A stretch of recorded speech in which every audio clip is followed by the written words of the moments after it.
қошемет деймді.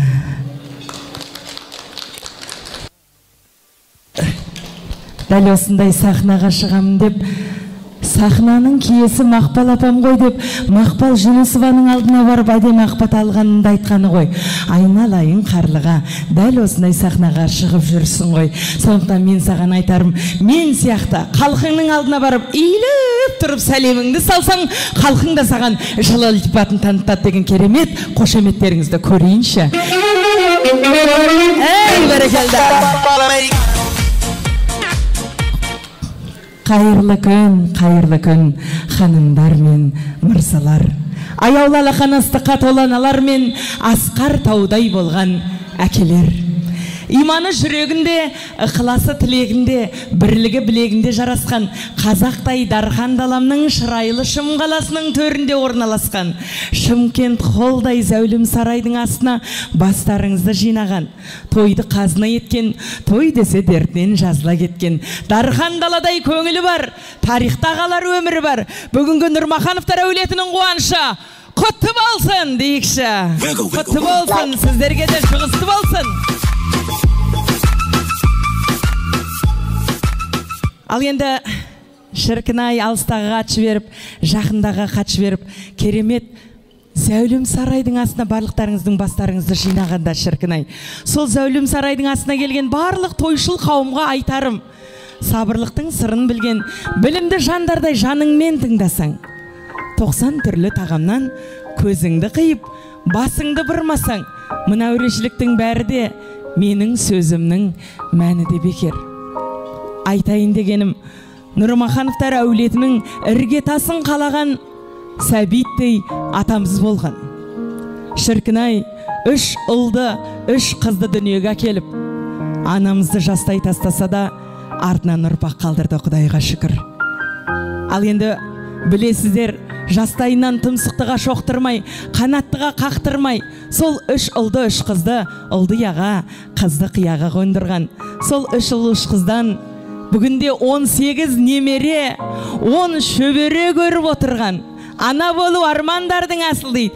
Перзент деген бау бақшаңның жасыл дейді. Бау бақшасында барша, барлық немересімен шөбересімен ойнап күлген бүгінгі тойдың төресі дейінші. Тыныш күл апау, той құтты болсын, орныңыздан бір тұрып қойыңызшы. Қошемет ұрыңыздар.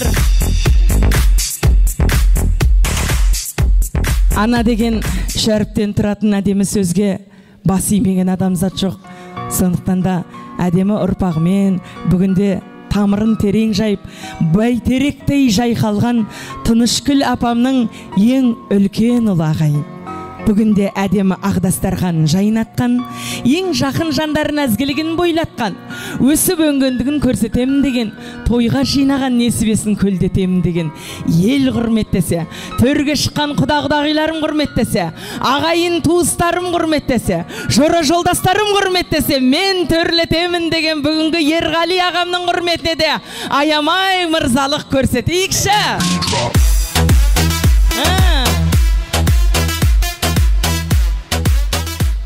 Ал енді сондай Ерғали ағамның шіркінай әдемі бойын тіктеп ұстаған, шаңырағын шайқалтпаған, сол әдемі шаңырақтың тұтқасын берік ұстаған. Бүгінде бір ұл мен бір қызды өсіріп, керемет сол бағында жайқалған. Сүйкімдінің төресі деп атадым, көрген жанның көргісі кеп жататын. Зәбира ханымға да ұлың құтты болсын деп қойыңыздаршы.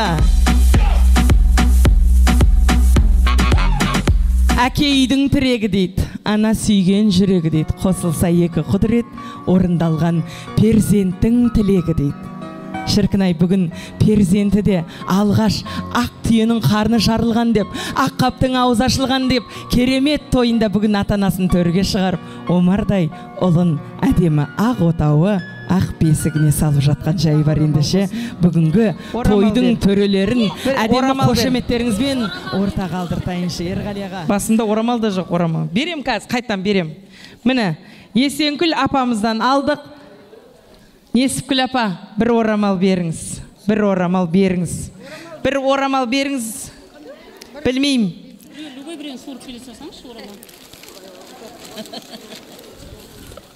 Жаңағы берген орамалдар қайда? Қараңғағырдың тамадасы деп жатыр. Қандай орамал тағда деп қояды. Нан ашыңдар енді. Нан ашып беріңіздерші маған. Енді мен 3 анадан әдем орамал бекер алған жоқпын. Ниет қылдым. Дәл осы әжелеріміздің жолын берсін. Тынышкүл әжеміз қанша қиыншылық көрсе де, ешқандай таршылығын ешкімге көрсетпеген. Үлкен әжеміз, әулеттің үлкен әжесі.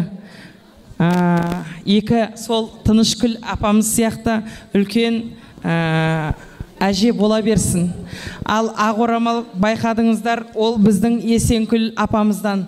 Біздің қанша жасқа келсе де, мінекей көріп отырсыздар, жол жорығын жасап, немерем деп келіп отырған Есенкүл құдағидың да әдемі жолын бере берсін. Ал енді мынау өзіңіздің анаңыздікі, Құдай қаласа, мінекей анаңыздан көрген әдемі тоныңызды пішіп, бүгінде тігіп үйлестіріп жүрген жеріңіз бар. Бүгінде құдағи болдыңыз, құдағи болып төрге шығып, тұрардың арқасында жүзіңіз жадырап атқан жеріңіз бар. Ешқашан арасы үзілмесін. Зағипа құдағи, тығылмаңыз, бергеліңіз енді. Иә, келіңіз. Мынау 40-қа бөлетін ақ матаны 2 құдағидың белін байлайтын ем, шіркін. 3 анамыздан келген әдемі орамалға бұйырған екен. Белдеріңізді байлайық, келіңіз. Мынаны ұстап тұрыңыз біреуін. Музыкалық марапатты жібер.